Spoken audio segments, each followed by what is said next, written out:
ஆமென். அல்லேலூயா. உங்கள் யாவருக்கும் என்னுடைய அன்பின் வாழ்த்துக்கள். 2 சாமுவேல் 24ஆம் அதிகாரத்தில் தாவீது ஐயா என்ன சொல்கிறாங்கன்னா, யோவாபு கிட்ட சொல்லி இஸ்ரவேல் ஜனங்களை இலக்கம் பார்க்க சொல்கிறார். அது வேண்டான்னு சொல்லி யோவாபு சொன்னாலும் இவர் பிடிவாதமாக சொல்கிறதுனால போய் என்ன பண்ணுறாங்க, 9 மாதமும் 20 நாளும்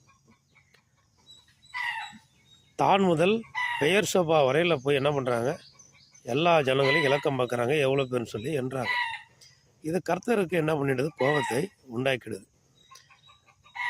உடனே என்ன பண்ணுறாங்க, தாவீது ஐயா உடைய ஞான திருஷ்டிக்காரன் இருக்கிற காத்தின் இடத்துல கர்த்தர் காத்துக்கிட்ட சொல்கிறார், நீ தாவீது இடத்துல போய் 3 காரியங்களை நீ சொல்லு, அந்த 3 காரியங்களை ஒன்று நீ தெரிந்து கொள் அப்படின்னு.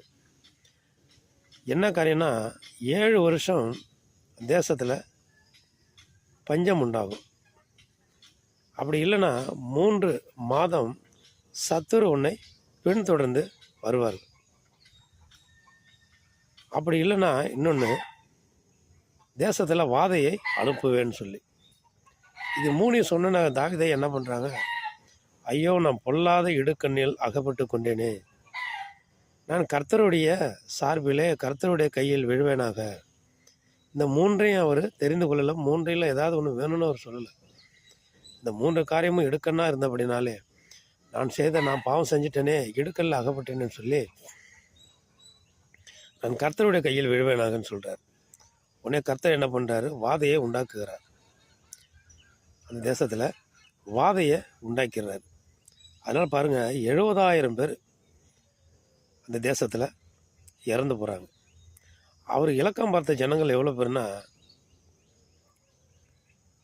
யூதா ஜனங்கள் 5 லட்சம் பேர், இஸ்ரவேல் ஜனங்கள் 8 லட்சம் பேர். இது கர்த்தருடைய கோபமாக இருந்ததுபடினாலே, கோபம் மூண்டபடினாலே, கர்த்தருக்கு இந்த காரியம் பிடிக்காத இருந்தபடினால 70,000 பேரை வாதையினால் கொன்று போட்டார். பாருங்கள், சில காரியம் ஆண்டவருக்கு பிடிக்காது. எந்தெந்த செயல் எந்தெந்த காரியம் ஆண்டவருக்கு பிடிக்காது அப்படி என்பதை நம்ம பைபிள் படிக்கிற நமக்கு, வசனம் படிக்கிற நமக்கு கட்டாயம் தெரியும். அந்த மாதிரி காரியங்களை நம்ம செய்யக்கூடாது, ஈடுபடக்கூடாது.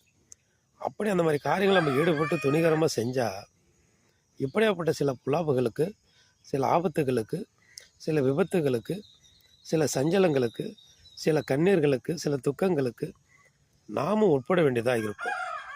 அதனால் ஆண்டவர் மேலே நம்ம பழி போட்டு, ஆண்டவர் மேலே நம்ம கோபம் கொண்டு, ஆண்டவர் மேலே என்ன இப்படிலாம் ஆண்டவர் நமக்கு செய்கிறாங்கன்னு சொல்லி நம்ம